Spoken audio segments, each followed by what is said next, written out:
ನನ್ನೆಲ್ಲ ಆತ್ಮೀಯ ಕೇಳುಗರಿಗೆ ನನ್ನ ನಮಸ್ಕಾರ.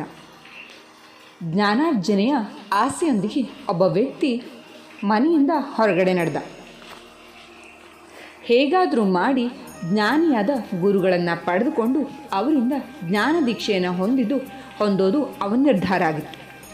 ಸುತ್ತಾಡಿ ಸುಸ್ತಾದಾಗ ಯಾರೋ ಒಬ್ಬರು ಇಂಥ ಊರಿನಲ್ಲಿ ಒಬ್ಬ ಮಹಾತ್ಮರಿದ್ದಾರೆ ಅಂತ ಅವನಿಗೆ ಹೇಳಿದ್ರು.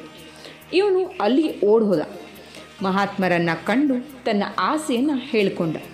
ಆಗ ಸಂತರು ಹೇಳಿದರು, ಆಯಿತು, ನಿನಗೆ ಜ್ಞಾನ ದೀಕ್ಷೆಯನ್ನು ನೀಡ್ತೀನಿ, ಆದರೆ ಅದಕ್ಕಿಂತ ಮೊದಲು ನೀನು ನನ್ನ ಅವಶ್ಯಕತೆನ ಪೂರೈಸಬೇಕು. ನನಗೆ ಒಂದು ಪುಟ್ಟ ಕಂಬಳಿ ಬೇಕು. ಪ್ರತಿ ಚಳಿಗಾಲದಲ್ಲಿ ನಾನೊಂದು ಕಂಬಳಿಯನ್ನು ದಾನ ಮಾಡುವ ವ್ರತವನ್ನು ಹೊಂದಿದ್ದೀನಿ. ಆದರೆ ಈ ಬಾರಿ ನನ್ನ ಬಳಿ ಒಂದೂ ಕಂಬಳಿ ಇಲ್ಲ. ನೀನು ಒಂದನ್ನು ತಂದುಕೊಡ್ಬಹುದೇ ಅಂತ ಕೇಳಿದ್ರು. ಅದಕ್ಕೆ ಅವನು, ಅದೇನು ದೊಡ್ಡ ವಿಷಯ, ಈಗಲೇ ತಂದುಕೊಡ್ತೀನಿ ಅಂತ ಹೇಳಿ ನಡೆದ. ಅವನು ನೇರವಾಗಿ ಕಂಬಳಿಯ ವ್ಯಾಪಾರಿಯ ಮನೆಗೆ ಹೋಗಿ ತನ್ನ ಅಗತ್ಯತೆಯನ್ನು ಹೇಳ್ದ. ಅದಕ್ಕೆ ಅವನು, ನನ್ನ ಹತ್ತಿರ ಒಂದು ಕಂಬಳಿಯೂ ಇಲ್ಲ. ಈಗೀಗ ಕಂಬಳಿಯನ್ನು ನೇಯಲಿಕ್ಕೆ ಉಣ್ಣೆಯ ದಾರವೇ ಸಿಗ್ತಿಲ್ಲ. ಅದನ್ನು ತಂದು ಕೊಟ್ಟರೆ ಕಂಬಳಿನ ಮಾಡಿಕೊಡ್ತೀನಿ ಅಂದ ಅವನು. ಈತ ಉಣ್ಣೆಯ ನೂಲನ್ನು ಮಾಡುವ ಮಹಿಳೆಯ ಮನೆಗೆ ಹೋದ. ತನ್ನ ಪರಿಸ್ಥಿತಿಯನ್ನು ಹೇಳಿಕೊಂಡು ಸಹಾಯ ಮಾಡಿ ಅಂತ ಕೇಳ್ದ.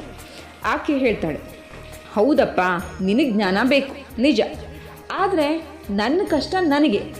ಇತ್ತೀಚೆಗೆ ಕುರುಬರು ನನಗೆ ಉಣ್ಣೆಯನ್ನೇ ತಂದುಕೊಡ್ತಿಲ್ಲ.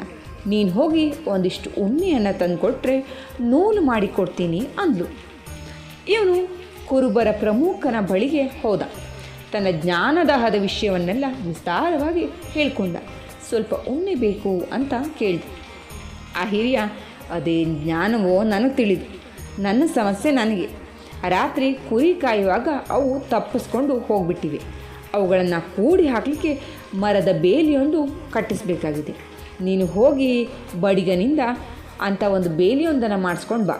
ಅಷ್ಟರೊಳಗೆ ಉಣ್ಣೆಯನ್ನು ತೆಗೆಸಿಟ್ಟಿರ್ತೀನಿ ಅಂದ.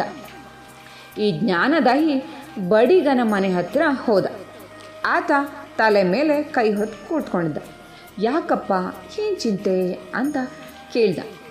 ಅವನು ತನ್ನ ಸಮಸ್ಯೆನ ಹೇಳ್ಕೊಳ್ಳಿಕ್ಕೆ ಆರಂಭ ಮಾಡ್ದ. ಹೋಗಯ್ಯ, ಜ್ಞಾನವಂತೆ ದಾಹವಂತೆ, ಹೋಗಿ ಕೊಳಗ ನೀರು ಕುಡಿ, ಎಲ್ಲ ಸರಿ ಹೋಗುತ್ತೆ ಅಂತಾನೆ. ನನಗೆ ನನ್ನ ಚಿಂತೆ ಸಾಕಾಗಿ ಹೋಗಿದೆ. ನನ್ನ ಸಮಸ್ಯೆ ಬಗೆಹರಿವರೆಗೂ ನಾನು ಯಾವ ಕೆಲಸವನ್ನು ಮಾಡೋದಿಲ್ಲ ಅಂತ ಹೇಳಿ ಇವನು ಮುಖದ ಮುಂದೆ ಹೇಳಿಬಿಟ್ಟ. ಸರಿ, ಅವನ ಸಮಸ್ಯೆ ಏನು ಅಂತಂದರೆ, ಇನ್ನು 6 ತಿಂಗಳಲ್ಲಿ ಅವನಿಗೆ ಮದುವೆ ಆಗಬೇಕು ಅಂತ ಜ್ಯೋತಿಷ್ಯ ಹೇಳಿದಾರಂತೆ. ಆದರೆ ಅವನಿಗೆ ಒಂದು ವೇಳೆ 6 ತಿಂಗಳೊಳಗಡೆ ಮದುವೆ ಆಗಲಿಲ್ಲ ಅಂತಂದರೆ ಜೀವನದಲ್ಲೇ ಮದುವೆ ಆಗೋದಿಲ್ವಂತೆ. ಅವನಿಗೆ ತಕ್ಕನಾದ ಹುಡುಗಿ ಬೇರೆ ಸಿಗ್ತಾಯಿಲ್ಲ. ನೀನೊಂದು ಒಳ್ಳೆಯ ಹೆಣ್ಣನ್ನು ಹುಡ್ಕೊಂಡು ಬಾರಯ್ಯ, ಆಗ ನಾನೇ ಖುದ್ದಾಗಿ ನಿನಗೆ ಕುರಿ ರಕ್ಷಿಸಲಿಕ್ಕೆ ಬೇಲಿ ಮಾಡಿಕೊಡ್ತೀನಿ ಅಂತಾನೆ.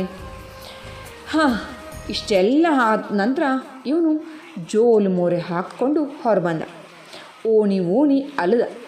ಒಂದು ಔಷಧದ ಅಂಗಡಿಯಲ್ಲಿ ಒಬ್ಬ ಹಿರಿಯ ವಯಸ್ಸಿನ ಮಹಿಳೆ ಔಷಧಿನ ತೆಗೆದುಕೊಂಡು ಅಳ್ತಾ ಇದ್ಲು.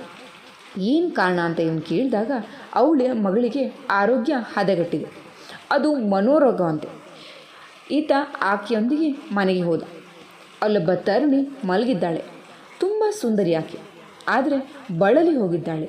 ಏನಮ್ಮ ನಿನ್ನ ಸಮಸ್ಯೆ ಅಂತ ಕೇಳಿದ್ರೆ, ನನ್ನ ಜಾತಕದಲ್ಲಿ ಒಬ್ಬ ಬಡಿಗನೊಡನೆ ಮದುವೆ, ಅದು ಮುಂದಿನ ತಿಂಗಳಲ್ಲೇ ಎಂದಿದೆ. ಅದು ಸುಳ್ಳಾಗುವುದು ಸಾಧ್ಯವಿಲ್ಲ. ಆದರೆ ಅಂಥ ಬಡಿಗ ಎಲ್ಲಿದ್ದಾನೋ ಗೊತ್ತಿಲ್ಲ ಅಂತ ಹೇಳಿ ನಿಟ್ಟುಸಿರ್ಬಿಟ್ಟು. ಇವನಿಗಂತೂ ಮಹದಾನಂದ ಆಯಿತು. ಆಕೆಯನ್ನು ಕರೆದುಕೊಂಡು ಬಡಿಗೆಯ ಬಳಿ ಹೋದ. ಆತ ಸಂತೋಷದಿಂದ ಒಪ್ಪಿ ಈತನಿಗೆ ಬೇಲಿ ಮಾಡಿಕೊಟ್ಟ. ಬೇಲಿಯನ್ನು ಪಡೆದಂಥ ಕುರುಬ ಉಣ್ಣೆಯನ್ನು ಕೊಟ್ಟ. ಅದನ್ನು ತೆಗೆದುಕೊಂಡು ಮಹಿಳೆ ನೂಲು ಮಾಡಿಕೊಟ್ಲು. ನಂತರ ವ್ಯಾಪಾರಿ ಸುಂದರವಾದ ಕಂಬಳಿಯನ್ನು ನಿರ್ಮಿಸಿಕೊಟ್ಟ. ಅದನ್ನು ತೆಗೆದುಕೊಂಡು ಸಂತರತ್ತ ಆ ವ್ಯಕ್ತಿ ಧಾವಿಸ್ತ. ಈಗಾಗಲೇ ಅದೆಷ್ಟೋ ಚಳಿಗಾಲಗಳು ಕಳೆದು ಹೋಗಿತ್ತು. ಈತನ ಕಂಬಳಿ ನೋಡಿ ಆ ಸಂತ ನಕ್ಕ. ಇನ್ನೂ ಜ್ಞಾನ ದೀಕ್ಷೆ ಬೇಕೇ ನಿನಗೆ? ಪ್ರತಿಯೊಬ್ಬರಿಗೂ ಅವರದೇ ಆದ ಸಮಸ್ಯೆಗಳಿವೆ. ಈ ಸಮಸ್ಯೆಗಳಿಗೆ ಪರಿಹಾರವೂ ಕೂಡ ಈ ಜಗತ್ತಿನಲ್ಲೇ ಇದೆ. ಆದರೆ ನಾವು ಅದನ್ನು ಬೇರೆ ಎಲ್ಲೋ ಹುಡುಕಿಕೊಂಡು ಹೋಗಿ ತಲೆಭಾರವನ್ನು ಜೀವಭಾರವನ್ನು ಮಾಡ್ಕೋತೀವಿ. ಆತ್ಮೀಯರೇ, ಈ ಕಥೆಯನ್ನು ಹೇಳಲಿಕ್ಕೆ ಕಾರಣ ಇಷ್ಟೇ. ಎಷ್ಟೋ ಬಾರಿ ನಾವು ಕೂಡ ವಿದ್ಯೆ ಅನ್ನೋ ವಿಷಯವನ್ನು, ಜ್ಞಾನ ಅನ್ನೋ ವಿಷಯವನ್ನು ಯಾವುದೋ ಸರ್ಟಿಫಿಕೇಟ್ಗಳಲ್ಲಿ, ಯಾವುದೋ ಕಾಲೇಜ್ಗಳಲ್ಲಿ, ಯಾವುದೋ ಶಾಲೆಗಳಲ್ಲಿ ವಿದ್ಯಾಭ್ಯಾಸ ಕಲಿತ್ರೆ ಮಾತ್ರ ನಾವು ತುಂಬ ಬುದ್ಧಿವಂತರಾಗಿರ್ತೀವಿ, ತುಂಬ ಜ್ಞಾನವಂತರಾಗಿರ್ತೀವಿ, ಆವಾಗ ಮಾತ್ರ ನಮಗೆ ಮನ್ನಣೆ ಅಂತೆಲ್ಲ ಅನ್ಕೋತಾ ಇರ್ತೀವಿ. ವಾಸ್ತವಿಕವಾಗಿ ನಮಗೆ ಯಾವುದೇ ವಿಷಯದಲ್ಲಿ ಜ್ಞಾನ ಬೇಕು ಅಂದರೆ ಈಗ ಬೇಕಾದಷ್ಟು ಮಾರ್ಗಗಳಿವೆ. ಜ್ಞಾನವಂತರಾಗಲಿಕ್ಕೆ ಇದೇ ದಾರಿ ಬೇಕು ಅಂತಲೂ ಕೂಡ ಇಲ್ಲ.